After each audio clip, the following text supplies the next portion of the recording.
Leadership on Demand, TM Hyman. I'm excited to speak with today's guest, Bobby Del Rio. Listen, I met Bobby on Clubhouse, and this is very exciting because he is certainly an influencer, but we're going to lean in and learn a little bit more about Bobby Del Rio today. And that said, hey, welcome, bro. Thanks for your time. Bobby, where are you coming from? I'm here in Atlanta. Where are you live from? I'm in Toronto, Canada right now. Yeah, I mean, Toronto, Canada. And you actually graduated from the University of Toronto, right? I did. Yeah, born and raised in Toronto, although now my representation is in Los Angeles and I have business partners in Miami, so I kind of work around the world. Bobby, introduce yourself to people who may not be familiar, and it's a reintroduction for those who are. Yeah, okay. My name is Bobby Del Rio. I've been in the film and television industry as an actor, writer, producer for over 20 years, since the 90s. It's a long time ago. I'm now hosting a television series called The Daily Drop, all about crypto and blockchain. And yeah, I don't know. That's what I do. The Daily Drop, man. Yep. Crypto, blockchain. Listen, those are very, very popular topics right now. For those who may not be familiar with the blockchain, help us to understand what the Daily Drop is about. Yeah, so basically it's like the latest iteration of the internet. It's called Web3, which pretty much hinges on the concept of blockchain technology. We don't have to get into everything. I mean, we can if you want, but like essentially it's the new version of the internet and everything's going there. Everything is going there, Web3. I'm trying to really understand, and I think I have a better understanding today of what Web3 is about. But as a creator, right, as a producer myself, I mean, I'm really encouraged to learn more and more and more about Web3. As you know, I understand it to be a 3D version of the internet somewhat. Oh, no. I think that's a bit of a misconception. Like maybe a bit, like if you're thinking about the metaverse is sort of a part of Web3, which is more like augmented reality, virtual reality, although it's not exclusively AR and VR. Web3 is not really about 3D though. It's really, okay, so the reason they call it Web3 is you kind of have to think about the history of the internet in 3 different sections, right? So it's almost like the third part of the internet. So Web 1 is considered when the internet was first created, and there were very basic websites. That whole era is called Web 1. Web 2 is essentially the social media era, right, where we have all these big sort of centralized corporations, and everybody's on Twitter and Facebook and all these things. And then now we have Web 3. So Web 3 is essentially this sort of envisioned version of the internet where there are no intermediaries. There are no authority figures. It's really peer-to-peer. So and again, like it presents a number of problems and opportunities because obviously governments like to control everything. Banks like to control everything, but the entire Web3 ethos is basically a world without anybody in between, no intermediaries whatsoever. That's the goal. Yeah, sorry about that.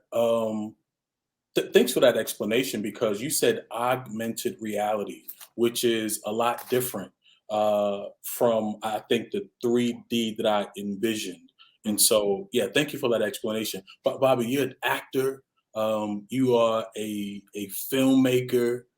You're a producer, but you started off acting. How did you get into this lane of entertainment and acting and producing films?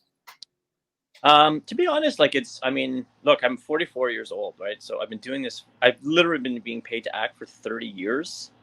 Wow. And I don't know, my earliest memories were always on stage. Like I think I did my first play. I was like 6 years old or 8 years old or something.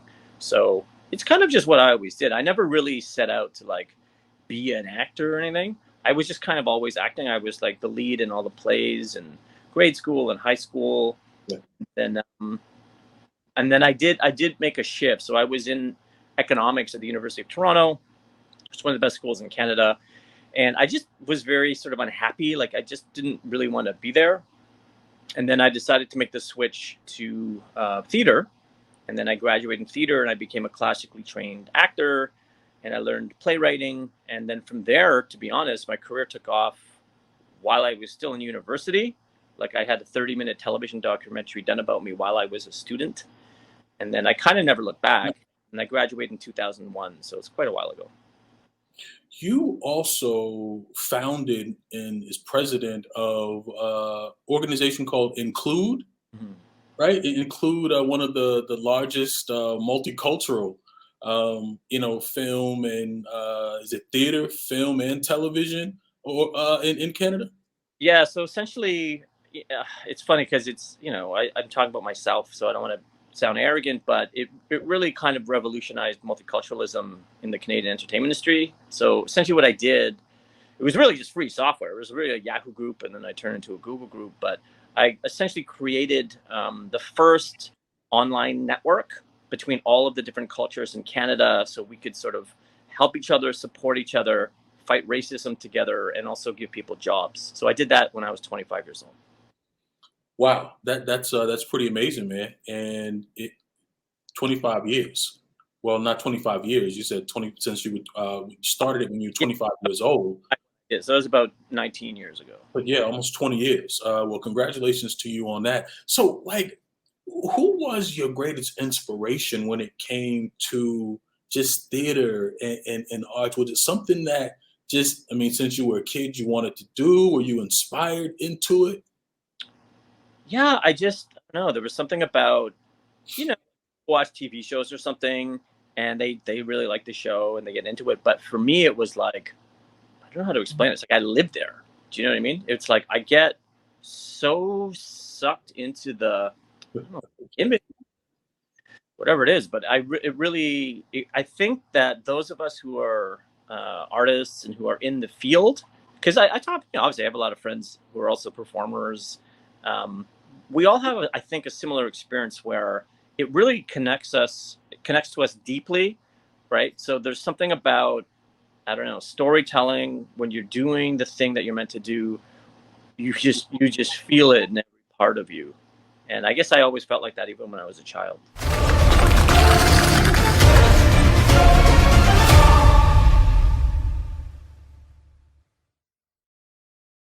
You are best known as a playwright, though, right? Many titles. As I was doing research, some very interesting titles, right? I mean, The Market, I saw Christian Velvet, I saw Childhood, and then a very interesting one, right? Porn Life in Yeah. 40 years.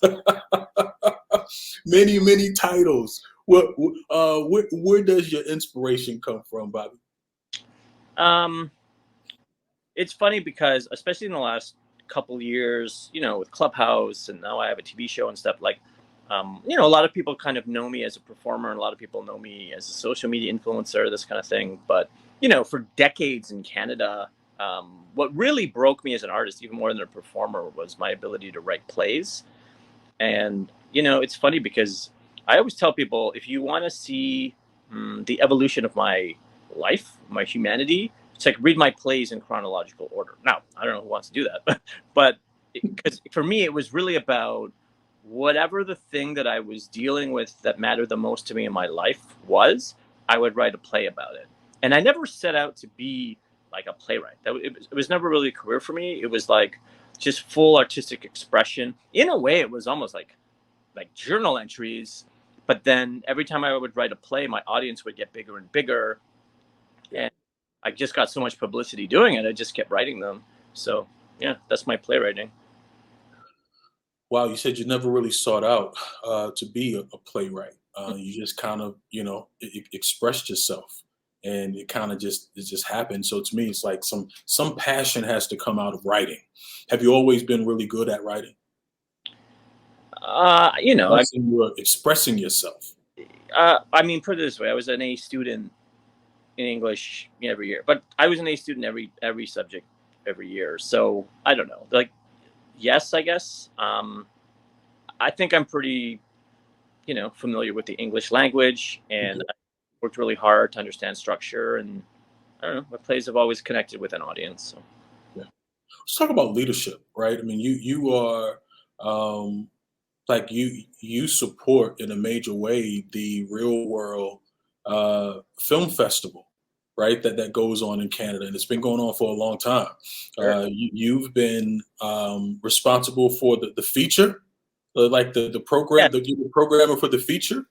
Yeah, so I worked for the Real World Film Festival for 5 years. So my boss, Tanya Lee Williams, she was on The Young and the Restless. She was one of the stars of that show for, I don't know, 25 years or something.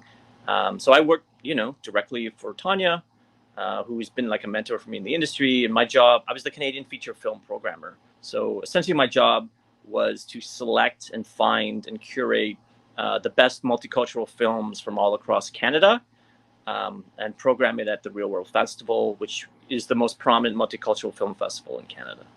So how did you don't one just doesn't fall into that role, right? Did you volunteer before you actually became a part of the leadership? If someone's trying to get involved with a film festival, right, who's interested in film and television, how does one really get connected or just kind of dive in? It's a good question. It's funny because I have a very unconventional career path, but maybe everyone does. I don't know, but I certainly do. So what I what I have done is kind of not what most people do, which maybe is why I've kind of done as much as I have. But I never wanted to be a programmer either, right? Not wrong, but like literally, it's. I'll tell you what happened. So I ended up getting an award for my political activism from Real World. That's how I heard about the festival. So I met Tanya at the CFC Barbecue, which is a very prominent film event during TIFF, the Toronto International Film Festival. I met Tanya. I told her what I was doing, and I was, organizing all these sort of relationships between all the multicultural communities, and that really resonated with Tanya, who'd founded and been running this multicultural film festival. And so a few months later, I ended up getting an award from that film festival. So I got a Trailblazer award, and that sort of began my relationship with Real World. And then, I basically became friends with Tanya. And then I remember it was like maybe 3 or 4 years later, and I would always be asked to be a panelist or a speaker or moderate something for Real World.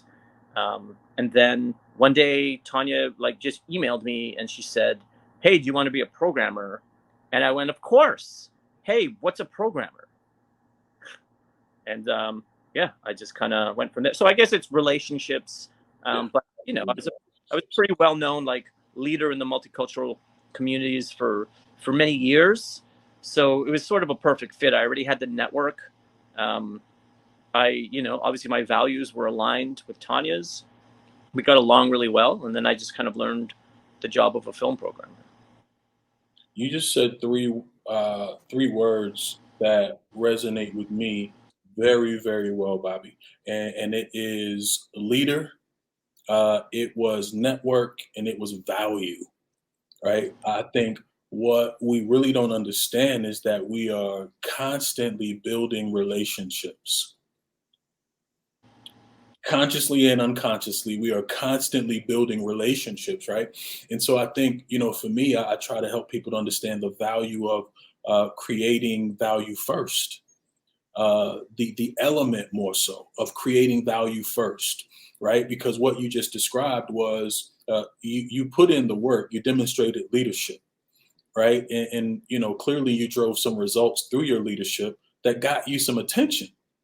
And I think whether you are, and you said it, I wasn't looking for it, didn't even know what it was, right? But it just kind of came because you demonstrated leadership and you showed value first. What are great attributes of a leader, or what are the attributes of a great leader from your perspective? Wow, these are really good questions. um, so my experience on Clubhouse has been really interesting because I also didn't have a desire to be an influencer. You know what I mean? I really just went on Clubhouse and just was myself and made friends, and consciously wanted to amplify others.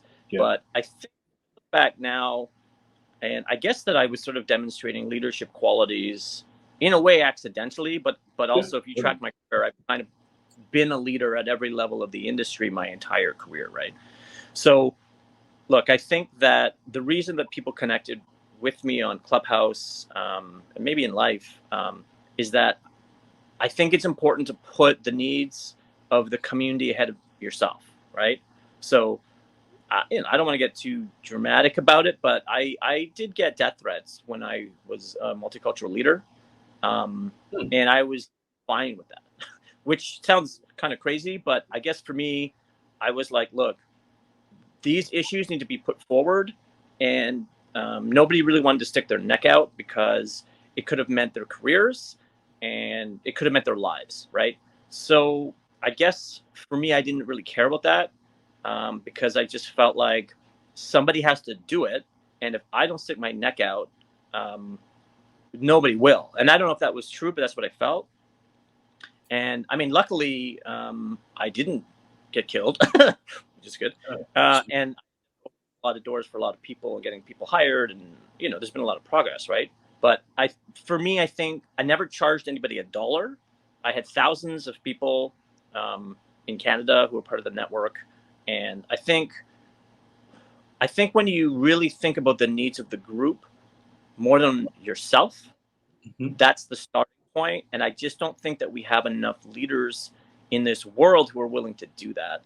And it's too bad because really the definition of a leader is to lead, right? So that means inherent in that dynamic is that there is a group that needs to go in a certain direction. So if you're thinking about yourself and the perks and the privileges or whatever it is that you're thinking about, you're not doing your job, because your job is to think about the needs of the group, and sort of lead the group in a positive direction. That's how I always approached it.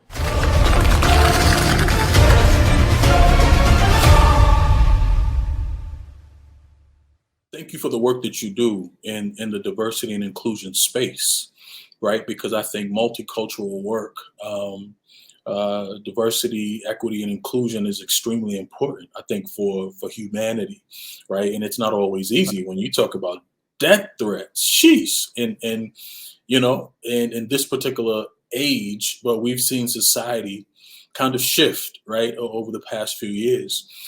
What keeps Bobby Del Rio up at night? Um, hmm. I will say that we are in a world that is constantly changing, and it's terrifying because there are always people, I think, who get caught in the cracks, and that sometimes that's people of color, sometimes that's women, sometimes that's LGBTQ+, sometimes it's straight white men. It's everyone. It's the rich, it's the poor. um, I worry that the structures that we've created to make society function are inherently unequal, and are inherently flawed, and that nobody is consciously looking at the lives of the people who are impacted by the policies. And for me, I think that if you look at the world right now, we're talking about inflation, and there was the pandemic, and all these sort of like economic problems happened, and yet income inequality by race, by gender, by sexuality, by country, these things are not really addressed. So that's cool that you want to put the interest rates up or put them down, or hey, Bitcoin went up 10% today or whatever, but you really still have the same problems where we have an unequal distribution of resources. And I don't see any significant people consciously trying to create true equality. If we talk about um, the multicultural community globally, look, Black Lives Matter did amazing work to bring awareness, which did not come without punishments. How many black men have been murdered, right? So, look, it's been a very troubling couple of years. Some really amazing things have happened, but at the same time, I think that it was reactionary, and I don't know how many people are truly invested in equality. And that, I think, is the starting point for everything, because you can even have policies that help certain people, but if you actually don't care about those people, it's temporary. So for me, I've been doing all this activism for 20 years, and it was like way before it was like cool. You know what I mean? It was way Yeah, before it was mainstream. I was being attacked every single day, right? Like I was being threatened to be killed or beaten up or blacklisted or whatever for many, many years before it became socially acceptable to be an activist, right? But I don't care. Like for me, it was about this is the right thing to do. yeah. I'm mixed race. right? I'm half Chinese, half Italian. So I was raised, in a home where there's just very different cultures, like at my dinner table, right? So obviously, when I see the world and all of these different cultures kind of everywhere doing things, that's very normal for me because I'm used to like very, very different cultures sort of being equal. And Yeah. so when I saw a world where that didn't exist, I said something about it because that's not okay. And unfortunately, I think there's still a lot of people who don't care. So I think that's the starting point, is that we fundamentally have to start caring about each other more. Yeah, like caring cost us nothing. I mean, it's free, right? Kindness is free, and so I think that's the best advice we can offer up to people as a contribution. If you want to change the world, right? Let's start with just being kind, right? Just saying, hello, please, and thank you, right? It's free, right? It's a starting point. Um, Thank you so much, Bobby. What do you want your legacy to be on the world? What kind of legacy are you trying to leave? Because I think a lot of what you have done has been major and it's been unintentional, right? I mean, you have not looked for a lot of what you've been blessed by or blessed with, right? And so when you think of legacy, have you ever thought about legacy? And if so, what is that legacy you want to leave on the world? I mean, I have thought about my legacy, but I think it is somewhat of a trap because I think that, see, the trap about a legacy is that now it's about you and what you did. And that's not who I am, right? So Yeah. I think that I could write an essay or an article or whatever about and be like, oh, I did this, I did that, I did this. But ultimately, that's not really my goal, right? My goal is just to, like, I don't know, help people and be the best version of myself and make a positive impact Yeah. and treat people the best way I can, knowing that I'm going to make mistakes, but I will always do my best. And, I think if other people want to say that I did this or I did that or I affected this or I affected that, like that, that's nice. But ultimately, I don't want to obsess with, sort of my impact on things, because I think, again, like, too many leaders make it about them.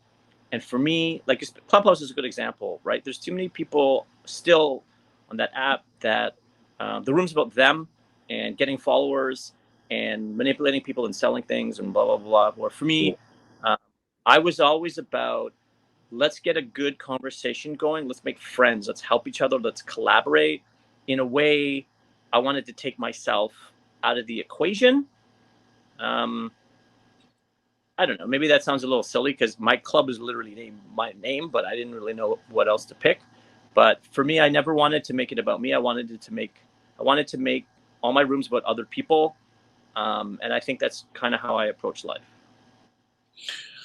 Oh man, this is Leadership on Demand. We're talking to my friend Bobby Del Rio. Has a new show. What network is the Daily Drop on? Again, Bobby. Yeah, so it's a brand new network called Blockchain TV for the US. We're going to start launching on a Canadian national news network called the News Forum. So I think we actually start next week, but it's a pretty big job. Like, I'm going to be hosting a television show about crypto and blockchain and everything, like 5 days a week. So yeah, maybe the best way, if anyone does want to see stuff, follow me on Twitter at @bobman, or on Instagram at Bobby Del Rio, and I'm gonna post links and all kinds of things that you can see, because it's like new, right? So, like, we're still kind of rolling out what channels, and like, literally there's other countries involved. Like, I think we're talking to Dubai, and like, yeah, I've never been a part of anything like this. It's pretty cool, but because it's sort of like global, it's just gonna depend sort of where you live Yeah. and how you can access.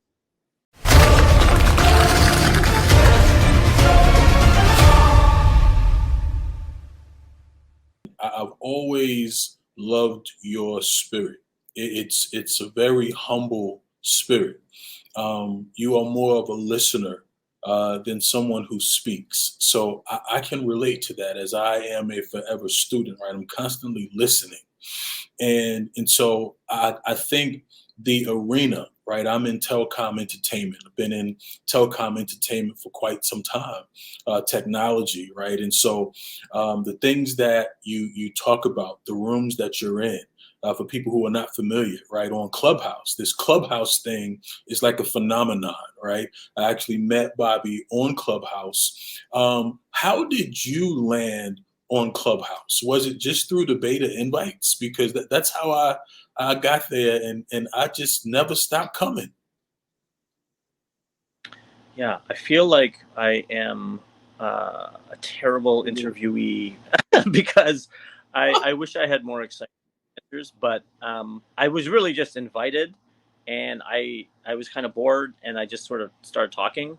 But I was invited by my friend Hiromi, who was a member of Include, which is my multicultural network, and I'd been a leader in the multicultural community for 20 years or whatever. So you know, so when I got invited, like, she knew what I'd done and what I'd accomplished, and she knew that I would.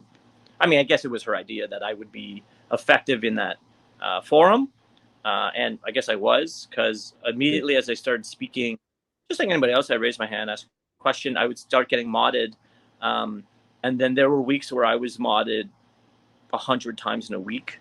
Um, I don't know. I don't know if I ever had a goal beyond making friends Yeah. and running rooms that I was interested in running, but I think it became pretty clear that I was actually one of the most experienced people on the app. Um, and I think also people resonated with my authenticity, which is just who I am. I just, Yeah. I don't say things to pander. I don't care about popularity. I don't care about any of those things. Plus, I'd already had such a good career going into the app that I didn't really fear consequences or anything. Yeah. So I just wanted to be myself. But I do think that my experience, the fact that I was so honest, and my philosophies and values of just making friends and equality, I think it landed with a lot of people. No, I totally agree with that. I think authenticity is like the common thread throughout this entire talk. And man, I think you are a great, interviewee. Just for the record, because you're just being authentically yourself, right? And you just said it. I think what people really, what resonates with people is authenticity. Someone who is not pandering, because we can hear it, we can feel it, right? But someone who speaks with experience, speaks with wisdom. And I think that's what we get and have always gotten from Bobby Del Rio. I'll speak for myself. That's what I've always gotten, right? That has been the connection point. Now, to know that even in the midst of your accomplishments as an actor and a writer and a filmmaker and a producer, you're still very down to earth, right? You never come off as look at me, and I think there's principles plural in that, in all of what I just stated, right? Being authentic, being honest, not reaching, right, and looking for something before you offer up something, right? There's tricks to the trade, if you will, and ways to build relationship, which ultimately was the first thing you said, right? I just want to make friends. I want to build relationship, but it has to be or should be authentic, right? And I think that's a lesson that many, many, many can learn from. Yeah, I mean, that's who I am. I don't know. I will say, for me, if all my artistic training, I don't know. I mean, people can Google me or whatever, but like I've done a lot of stuff. I've like 60 credits on IMDb, and I've probably done 100 plays, and I've done a lot of things, right? And see, the thing about acting is that people who are sort of newer to the craft, you could tell because in their performance, everything's about them. They're trying to be showy. They're trying to like attract attention, but actually, in my view, what makes you a good performer is listening, right? Listen, Where, absolutely. yeah, like in a scene, you make it about the other actor because you're connecting to the other actor, Mhm. right? That's what performance is. So if you're doing anything to attract attention to you, that means you're not in the scene, right? Which means you're not actually doing the thing that you're supposed to do that ultimately, ironically, will actually get you the attention, which is not focusing on you, which is focusing on the other person, right? And so Yeah. it's the same thing with directing and writing. And for me as a writer, right, it's not about look what a great writer I am. What a great joke. What like it's about telling the story. It's like taking yourself out, focusing on your characters, focusing on the story. As a director, it's not about look at these cool shots that I can make. It's about what's the best way that I can tell this story for the audience. So I think too many people make it, again, it's just, I guess this is the theme, I don't know, but they make it about them, Yeah. and that's actually what screws everything up. You have to make it about other people. Make it about other people and you will get the attention, is what Bobby Del Rio just told us. That's a hack, bro. That's a strategy. I Yeah. think in life, right? In life, if you don't make it about you, good things will follow. Good things will Right. follow. Uh, Yeah, but there is a bit like you have to be genuine, right? Because there's people who will make it about other people, but really their goal is to make it about them. mm, I hate, right? So for me, it's not, I don't do these things to get attention. Now, I happen to get lots of attention all the time, which is, to be honest, like a little bit crazy. Like I kind of have gone off Clubhouse just so I could focus on my job. instead, Um, yeah. just, but there's a lot of people who are sort of, they will manipulate um, being genuine. Mhm. Like there's this weird thing where now it's like to be genuine is a currency, so people will fake being genuine. So that's the We thing see it. that, yeah, like for me, I happen to get a lot of attention. I don't really care. Like it doesn't change what I do. If again, like I guess because I started in theater, where if I have one audience member or I have 1,000 audience members, my job is the same, right? Is to execute the role to the best of my ability, right? So I just think that yes, like you will probably get attention making it about other people, but that can't be the goal. I think the goal, very Yeah. simply, is about making it life about other people. And the more that we actually, and the starting point for that, in my view, is to actually care about other people. Because if you actually care about the lives of people beyond yourself, Yeah. um, it's amazing what impact you can make as just one person. And again, it cost us nothing to care, right? And I totally agree and appreciate the call out that it has to be authentic, that it has to be genuine.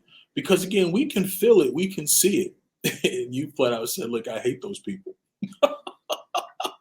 Yep. I hate I those hate, people. right? It's, to me, it's the worst thing, right? Is that not only are you not genuine, you're gonna fake being genuine to really make it about self. You have to Yeah. be really up your own, what, to, you know, think like that even, right? To But we know it's manipulate true.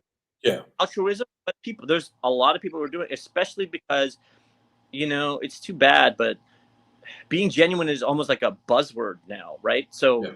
oh, let me fake authenticity. That'll help me get more followers on Instagram. It's just get over yourself.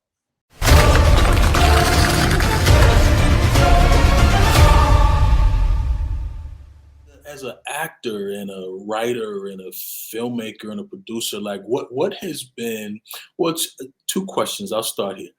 What has been the most adventurous thing you've done?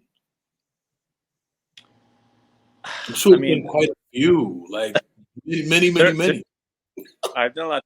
There's one I can't. I'm not gonna say the title, but there was one. I've said this story on Clubhouse, but there was. I'm not gonna go into the details, but I look. Put it this way: as an actor, I've had some of the weirdest jobs you can imagine, playing the wildest characters, doing the wildest things. I mean, I did write a play called Porn Life, although it was a comedy. It was very, very silly and zany. But okay, what am I gonna say? I think that in order to be, I think, like a pretty accomplished artist, you have to be constantly reinventing yourself, constantly challenging yourself, and constantly trying new things and expanding your comfort zone. So for me, I'm just constantly growing and trying new things and learning.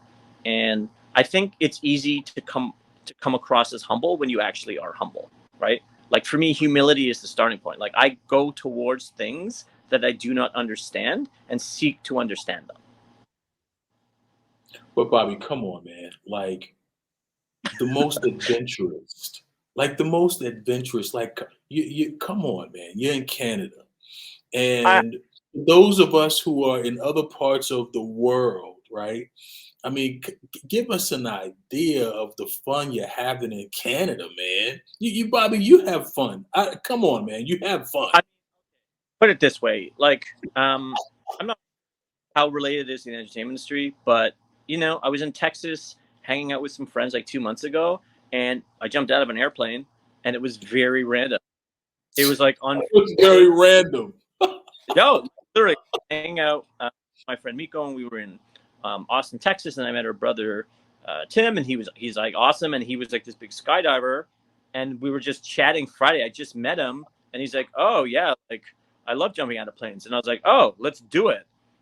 He's like, "All right," and then 2 days later, on the Sunday, we were jumping out of an airplane. And I was like, wow. And it was just for me, like that was just a great metaphor. I was like, you know what? I had no desire to ever do that in my entire life.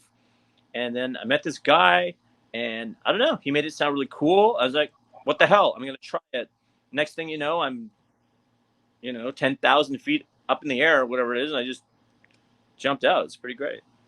Listen, that's what I wanted to know, my friend. Like something like, yeah, see, we know you live a rock star life, right? But you're very humble. And like you said, right? I mean, and listen, the fact that you are just so humble, but you said it, spontaneous. Somebody said, let's just jump out of plane, and I was with it. But if I'm a rock star, I am the most boring rock star because all I really do is read and watch YouTube videos to like learn. Um, I'm the kind of rock star that is going to spend hours working on chord changes and playing my guitar. You know what I mean? So, but Mhm. ultimately, I think that I'm really about the work, man. I'm really about people. I'm really the work, and that's what I focus on. And I think that's why for me, I don't really care, right? Like if sometimes I do a room, I have like 15 people. Sometimes I do a room and I have 350 people. It doesn't matter. The work's the Yeah. same, right? It's if I'm doing what's in my heart, and I'm saying the things that I want to say, and I'm caring about the people that I want to care about, whatever else happens is cool. Hey, I love it, bro. I love it, which is why I was so looking forward to this conversation because you're so humble, you're so cool, you're so laid back. But I mean, when you speak, we know that it's about wisdom and it's about the work, right? For sure, it's about wisdom and the work. When I think about um, life in general and all the experience that you have, like I wonder if you could like redo one moment in life. If you could redo one moment in time, is there a moment that you would redo for any reason? Absolutely not. Not to say that I've had a perfect life. I had a lot of challenges in my life, to be honest. But I think that what I'll give myself credit for learning from my mistakes and taking the hardest moments of my life and turning them into some of the most positive experiences of my life. And the reality is, if I didn't have the struggles, um, I wouldn't have the successes. So no, I wouldn't change a thing.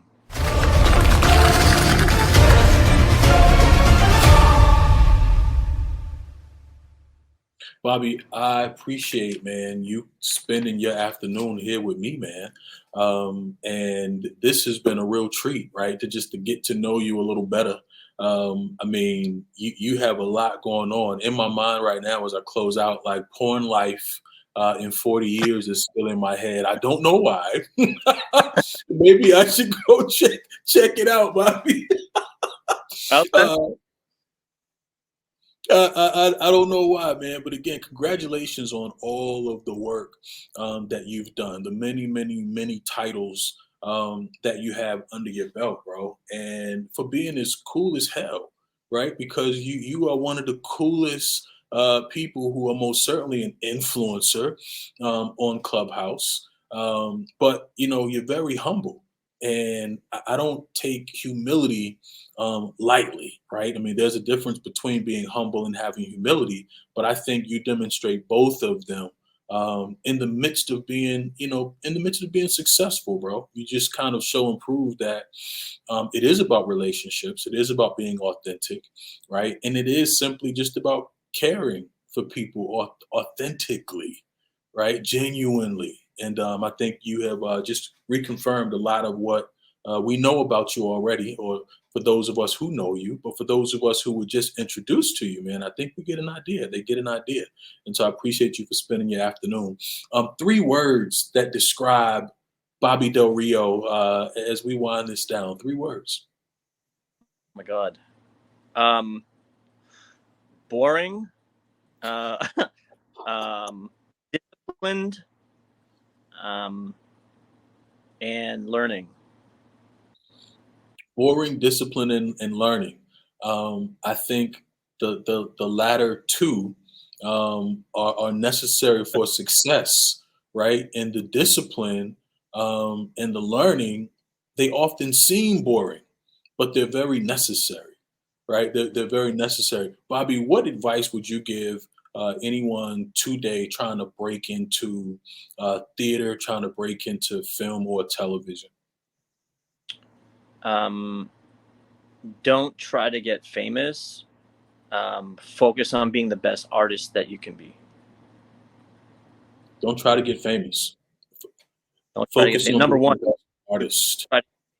it's funny because there's probably a high chance that you could get famous if you completely disregard the idea of fame, right?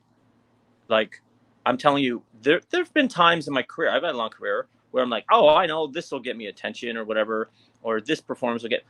Inevitably, people are just always like bored because it's transparent and they're annoyed. And what I learned a very long time ago is that let me focus on what's in front of me and really do a good job at that with pure intentions and work as hard as I can. And every time I did that, I would get a lot of attention because I wasn't focused on getting attention. I was focused on doing the work. And too many people today, especially now, again, I guess now I'm Pretty an much. influencer guy, but like I never set out to be one, which I think is why I've landed with so many people. It's very, very important to not focus on you and to, again, focus on the work, focus on other people. That message will resonate way more than any strategy that you can conjure up to bring attention to yourself. Focus on the work, focus on the people. That has been a recurring theme, right? Focus on others, right? And ultimately, we'll come back to you.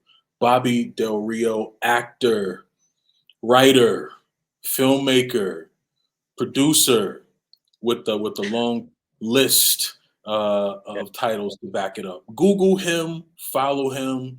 Uh, appreciate you, my guy. Appreciate you. Thank you, brother. And when I'm in Canada, I'm certainly coming to hang out, and hopefully that'll be sooner than later. As I'm trying to get outside more, man. But these monkeypox got me shook, brother. I know. Where do you live? I'm in Atlanta. Oh, okay, cool. Yeah. Yeah, Well, I'm in just Atlanta. yeah. I mean, if you're in Toronto, first drink's on me. Hey, absolutely, and I'll return one right back to you, man. Hey, Bobby, appreciate you, man. Thank you so much. Thanks for having me, brother.